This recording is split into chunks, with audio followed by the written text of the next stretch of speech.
Yeah. So you said something very interesting a couple of minutes ago, which is, I think it was the housing process has been broken, and Yeah. and then slash there are multiple layers to PropTech, and they are all going to take off. So let's Yeah. look a little bit into this. Where do you see the biggest challenges for PropTech right now, and hence where will be the biggest value creation? And maybe talk a little bit about what process has been broken or what's broken. The biggest challenge in prop tech is in the customer base. Look, I gotta tell you, I can be pretty extreme in my views. Okay, That's fine. when I was on a panel once in the advertising industry, we had the CEO of one of the biggest ad agencies in the world who had invited me on the panel alongside other people. And she asked me what's holding the advertising industry back. And I said, you're holding us back. People like you who are stuck in the past, who are not transparent with the clients. And the whole audience was shocked, right? It's the same situation in real estate. In real estate, it's old white men. Okay. There's very little diversity.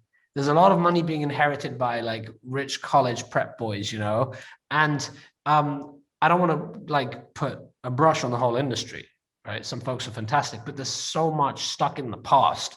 There's so much ancient thinking, and there's this attitude where if it ain't fixed, or if it ain't broken, don't fix it.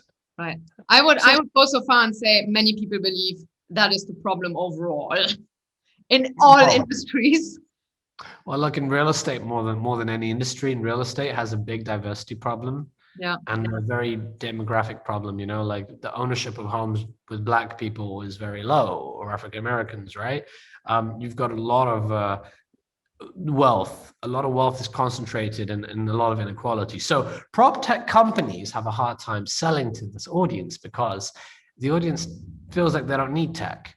You Mhm. know, these private equity funds, these real estate investors, they're like goldfish or a frog in a pot of water that you're slowly boiling, Mhm. right? And they don't see the change happening. The temperature's getting warmer and warmer, and they're getting cooked. They don't realize it. Mhm. And this is where technology can come in. It can give a firm a huge advantage in the buying process and the due diligence process, and also in the consumer experience process. I mean, Airbnb came out and is worth more than all the big hotel chains, some combined. And Airbnb was just this like little joke people looked at. And now they've taken the concept of space and have turned it into something that you can monetize in our homes. Like it's changed the way we travel. This is what's happening in prop tech, and Airbnb was just the first. WeWork was a nice attempt, but it didn't work out, right? And that can happen. But there's gonna be way more like deca unicorns. Even $100 billion, trillion dollar companies are gonna come out from prop tech, and they're being built right now by founders around the world, not just in the US but globally too.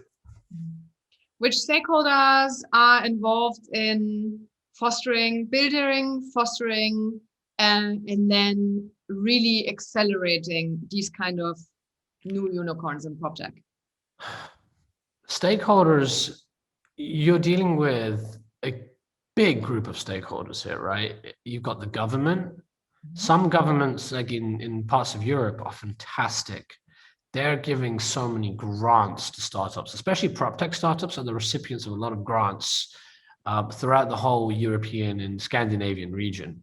But in other places, the governments can hold you back with the bureaucracy and the zoning rules and the regulations. Now, I know governments are there to enforce protection for consumers, but governments are a huge stakeholder. Okay. And they give me a big customer too. I've got some startups that are selling to the government, and they're making huge amounts of revenue from the government. Another stakeholder are like the environmental groups and other sort of stakeholders. There's a lot of pressure being put on the industry to be more green and sustainable. And this is a good thing for prop tech startups that by very nature tend to be a lot more, just because I think it's the founder DNA, wanting to do a good thing, wanting to make an impact, a lot more green and sustainable. And then, look, it's the investors and the customers, and the investors hold a lot of power. I tend to think in prop tech, there is prop tech isn't as hot a sector as you might think. Traditional VCs don't play in prop tech much. If they do, they're really good at it. like NEA or Andreessen Horowitz. But then a lot of VCs just plain old say, oh, we don't do health tech, we don't do energy tech, we don't do prop tech, you know? And I don't blame them. Do you think a traditional VC has any chance in prop tech? Like, what value do they offer? You know, a lot of the times these guys don't even do proper due diligence. They'll just call up the broker who sold their family home.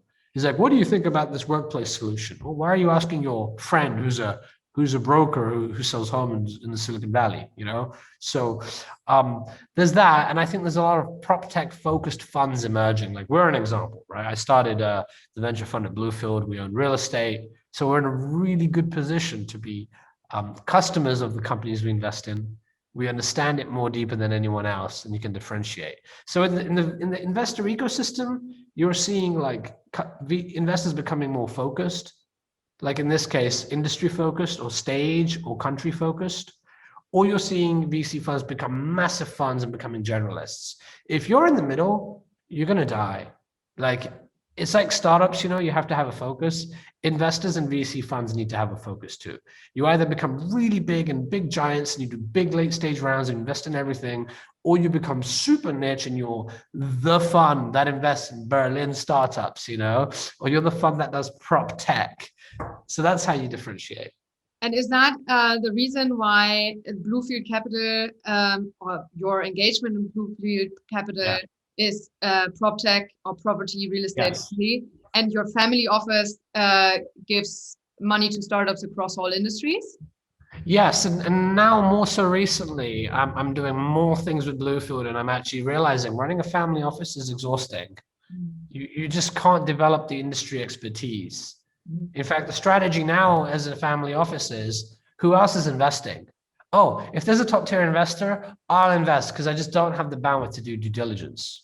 Whereas if I'm the VC, I'm doing the due diligence, right? Even if there's another VC leading the round, I still need to get hands on and talk to customers and make sure this is the right fit. So I'm seeing that too. You know, and that's why family offices are trying to make direct investments in startups, but it's very hard. Yeah. And they usually are like, they've got to invest in resources. And you know, the amount of paperwork involved in running a family office, I realized just give the money to fund managers instead. Right. People, you know, like people like me, a Ramon VC fund, I'd rather give it to people like that than try to do everything myself because you'll get mediocre results otherwise. Yeah. So would you say the COVID crisis that has shifted obviously a lot in terms of work from home? Do we need offices? Do we need offices, Monday to Friday or Monday to Sunday? Um, do you feel like the COVID crisis has or will shape the property market like nothing ever has? And that is an opportunity you're really looking forward to, or are you still navigating and trying to figure out? What are your thoughts on this? No, COVID, as like one of the worst things that's happened in the world, has come with some really good things. It's accelerated trends that were already moving in a certain direction, and trends that really should have been in place in an industry that's been very slow to adopt technology itself. Everything, like, you know, contactless check-ins when it comes to like how you book a hotel, or the process of doing a 3D virtual tour in a home so you don't have to go there face to face and spend that time. Or these middlemen, my God, so many damn middlemen in real estate. And seeing those margins get squeezed and seeing technology come in. And you know how money's made in real estate? I'll tell you, it's information asymmetry. That's outrageous, isn't it? Isn't it outrageous? This is what happened in the advertising industry when I was there. Agencies were not being honest with their clients, which is why I really didn't like the ad agencies at the time. And we basically displaced them. And we were very transparent and would give technology to our customers. Same thing in real estate. I mean, really think about what a broker does. I don't have anything against brokers. Some of brokers have invested in us. We've invested in companies that have some brokerage elements to them. But it's like, okay, let's say Mr. Seller, right? Or Mrs. Seller. Here's how much your property is worth. Let's get the highest price we can from someone else. And then there's a lot of dishonesty. There's a lot of misframing things. The amount of fraud in real estate, for example, is outrageous. I mean, I don't just mean like on the transaction side, even on the tenant side, People will lie about their background. Do you know how many people have taken in the US? We have PPE money, or we have money for rental assistance, right? I've got people in some of my properties who we've helped get rental assistance for. They'll take all that money and they'll run away and not pay their rent, and so they're defrauding the government. Unfortunately, this is happening, and it's one of the bad things with real estate, that there's fraud on every level and information asymmetry. What would you say is, when you look for startups to invest, what are the three most pressing underserved areas where, because I mean, I get your notion that, you know, it was kind of like an old boys club where nobody was invited in, and hence there was no VC funding or no business angel funding, and hence no startups were doing PropTech, or not enough. And now this is kind of changing. So which areas are the most underserved right now? You know, there's so many big opportunities. So I'll have to talk about industries, because in with each industry, I mean, literally, this is why I couldn't start a company in PropTech, because there were too many good areas that were really big. So each industry has a problem. If you take it, let's start with like the multifamily and housing market, which is the biggest market in the world, right? So a lot of PropTech entrepreneurs are building technology, living in a sky high rise apartment in luxury class A buildings, thinking that's how technology needs to be for everyone. It's always a case of like, you know, a tech city, or building technology for a tech city. Like Uber was criticized, and Uber proved it's not the case, or Lyft, where, you know, oh, it's a tool for rich people. It's like Silicon Valley people building technology for Silicon Valley people. Well, that is still the case today. Where is the technology for the mass market? Most people don't live in luxury housing. Most people live in very small, densely populated urban areas, and they're renters. And, you know, they rent in a studio or a one bedroom. Well, hello, I'd like to see technology for that market, right? What we call workforce housing, for example. On a global level, there needs to be more technology for workforce housing. I'm very passionate about that, and I haven't seen many people tackle that, and it's hard to tackle, because how much are you supposed to charge? You know, everyone wants to go and get Blackstone as a customer, but there's something here about making an impact. So I think that's one aspect. I'd say another aspect in the workplace environment is, wow, like COVID has shifted everything. Do you need space anymore? We had this densification trend where we were packing people and we were reducing the square feet per employee so we could get more out of our spaces. Now, why do we even need a space? How do people use our space? These big challenges in PropTech are tremendous opportunities for companies. It's going to change the nature of office. Do you need to come in person? Why? How many days a week do you need to come in? How does the nature of work change? So I think this is another big area, and a lot of trends are happening there. And then to pick another trend, I'd just say the logistics sector overall. Things like cloud kitchens and food delivery and transportation of, like, you know, we're all ordering things on our phones now.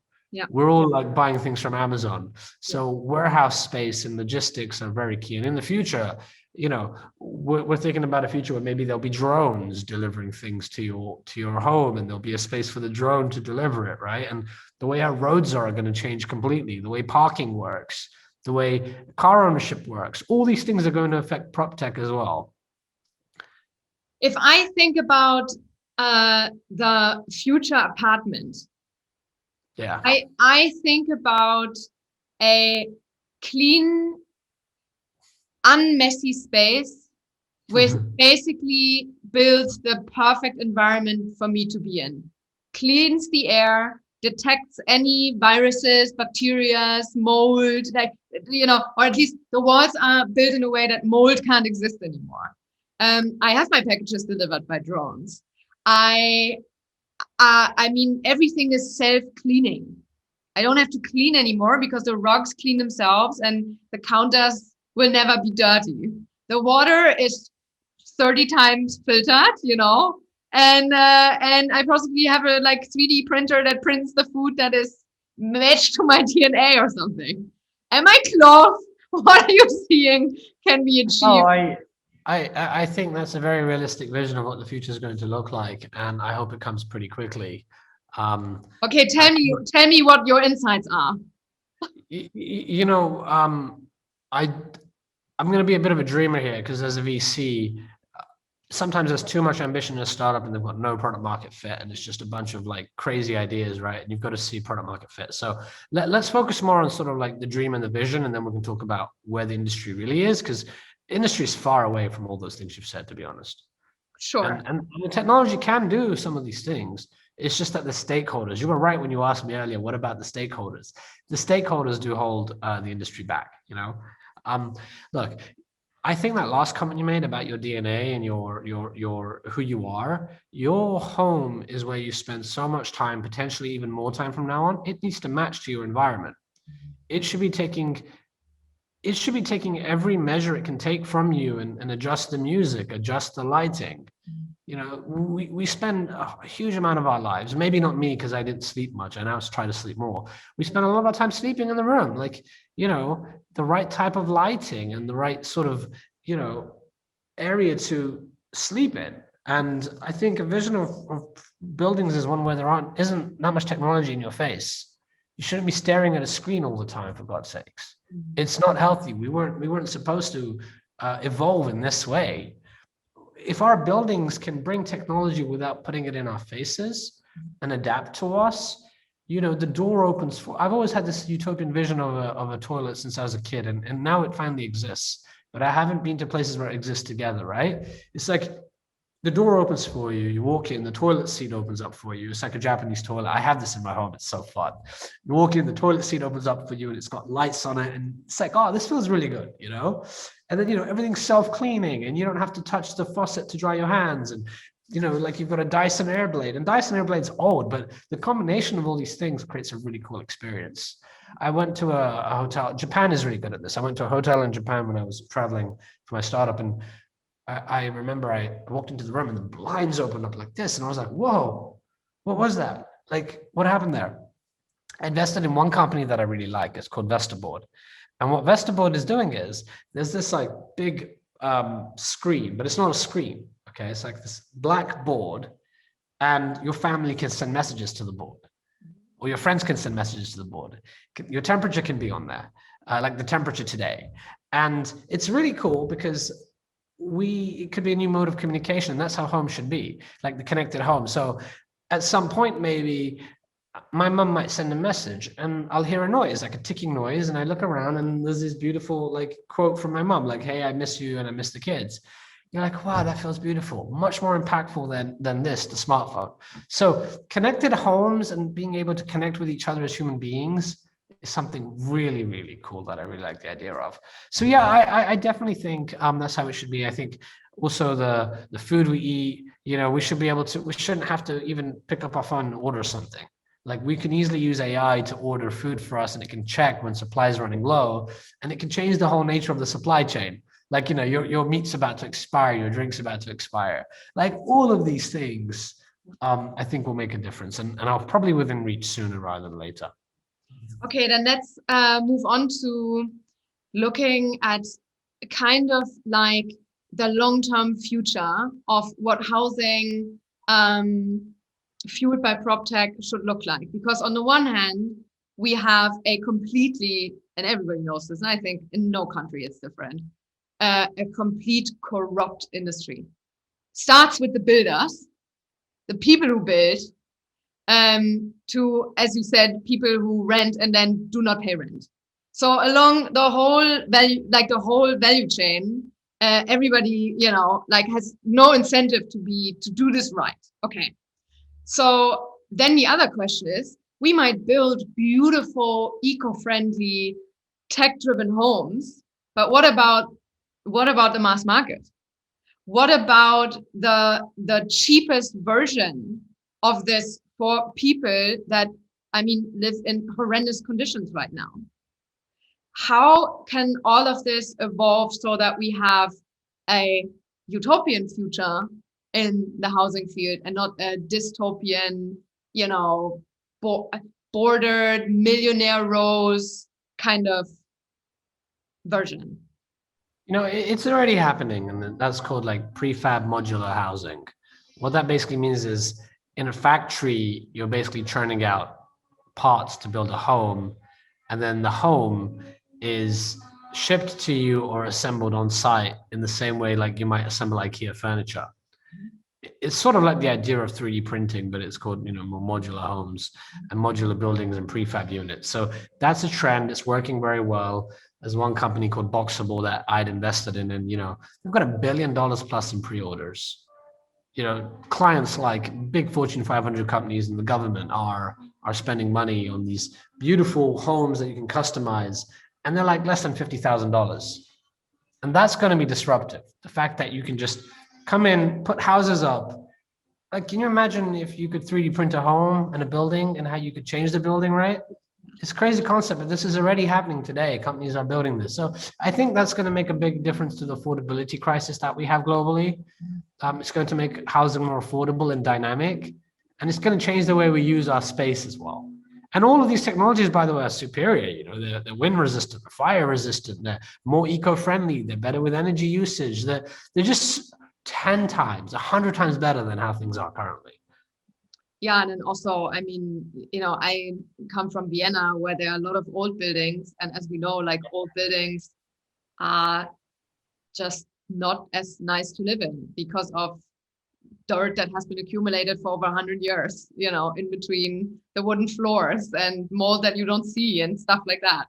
So yeah, totally related. Isn't it crazy how we're breathing in things? If you live in an urban, dense population area, like why do I live in downtown San Francisco, and you clean the windows, like, what is this black thing? Yeah. We're breathing all of these chemicals in. What is it doing to us? Do we even know? Right? And I don't think we should move towards a culture where I don't like the idea of like filtering water 30 times, right? Because that creates a situation where we're too germophobic. We need germs. We need bacteria. Bacteria is good, but we don't need man-made pollution. We don't need all these plastic pollution and all these things they're doing to our hormones and driving us cuckoo. This is ridiculous. This is a travesty, and we're not just impacting ourselves, we're impacting our planet, we're destroying entire ecosystems of nature, and the food cycle is being destroyed and sweeping in. It's atrocious what is happening today to our planet. Yeah. And housing is a big creator of that. Yeah. Waste and consumption. So to end on a high note, what do you think you can accomplish within the next 5 years that will make real estate and property tech better? And what is your dream for your industry? Yeah, my dream for the industry is that real estate's more accessible for everyone, where there's so much more information, transparency, where people aren't paying unnecessary fees to middlemen, where also can you hear in the background this construction noise, right? Things like that is crazy, right? Where people can work from home, where people can take time off to raise their children if they need. The concept of maternity and paternity leave shouldn't exist. It should be a fundamental right that we have. I think all these technologies are coming. I'm investing in so many things personally that I'm excited about. They're going to make the world a better place. And that's going to change the way we experience real estate. Okay, awesome. So then let's go to the last bit of this interview. Please just shortly end the sentences that I'm going to start. And the first one would be long-term effects of the COVID crisis upon the startup ecosystem are. The long-term effects are going to be more adoption of technology overall, and the day of reckoning has arrived where people have to change the way they operate, because COVID has made everyone like fluster and change. Yeah. I envision a utopian future, Hans. I envision a utopian future where everything is accessible to everyone, healthcare and education, and even homelessness doesn't exist. Okay. I envision a dystopian future, Hans. Oh, I envision a dystopian future where people are just in it for themselves and are just screwing everyone over and polluting the planet, and there's more pandemics and things like that. I was like, so the status quo. Okay. That is cool, exactly. A future builder who I should interview on my show is. Future builder you should interview. You know, there is a guy called Roland Hobbs who runs a company called Stake, and they are building like a loyalty program for renters, and they're making, you know, having a loyalty program for like hotels and airlines, right? People treat renters like rubbish, and he's basically he's basically created a great. And I'm an investor in this company. He's created a company that is helping these guys get cashback rewards on their rents and creating a loyalty program for them. And this is creating financial discipline for renters. Renters spend so much of the money just on rent. They don't save. And this is something where, you know, it's a university going to change the way the renters can eventually have money, have assets. You know, the wealthier get wealthier and the poorer get poorer. And that needs to break. And I think Stake is a really good thing. It's like a fintech banking prop tech play that I'm really excited about. Cool. Zain, this was amazing. I thank you for your time. I loved every bit of it. You're a very, how can I say, wholesome storyteller. And I am sure that everybody learned a lot. And I'm also sure we'll have a follow on interview in, let's say, a couple of years when all of these visions, you know, have been put into place, and we will talk about future visions then. So thank you so much for taking the time. I really appreciate it. Thank you too. And I think we'll be laughing back at how today is. Yeah, exactly. Let's hope that's the case. I thank you for watching. As always, you find Zain's profile and projects and funds in the show notes and everything that we've talked about, so you can follow up. And I love to see you next week at another episode of The Future Is Now.